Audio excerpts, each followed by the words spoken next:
अब हामी कार्यक्रमको अन्त्यतिर आइसकेका छौँ। छोटो शुभकामना मन्तव्यका लागि धन्यवाद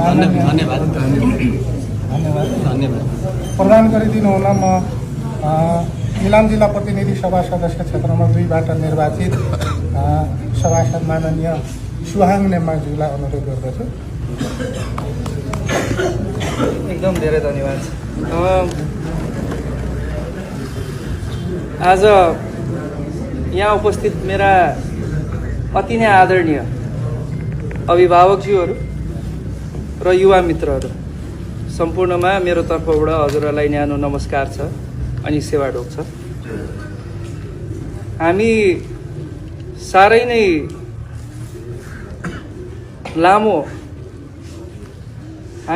नै लामो प्रतीक्षापछि आज यो अवस्थामा एउटा चुनौतीपूर्ण वातावरणलाई छिचोल्दै हामी जित हासिल गरेका छौँ।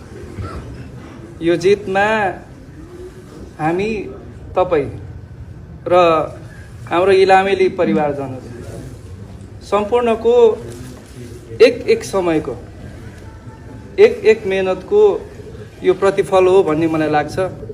म त्यसका लागि म यहाँ उपस्थित सम्पूर्ण अग्रज अभिभावकहरू मित्रहरू र इलामेली परिवारजनहरूलाई म हृदयदेखि नै धेरै धेरै धेरै धन्यवाद व्यक्त गर्न चाहन्छु।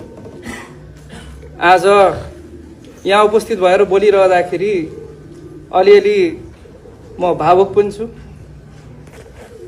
र सँगसँगै यो जुन हामीले जित हासिल गरेका छौँ त्यसका लागि र तपाईँहरूको जुन मेहनत र तपाईँहरूको जुन साथ सहयोग र विश्वास छ त्यो देखेर मलाई अति नै हृदयदेखि नै खुसी के कुरामा छ त भन्दा यो प्रतिकूल अवस्थामा पनि अबको 5 वर्ष हामीले जुन चाहिँ समृद्ध इलामको सपना देखेका छौँ त्यसलाई साकार बनाउनको लागि हामी एक ढिक्का भएर अगाडि बढ्नेछौँ भनेर मलाई एकदमै भित्रैबाट ऊर्जा प्राप्त भएको छ। म एकदमै खुसी छु र म खुसी व्यक्त गर्न चाहन्छु।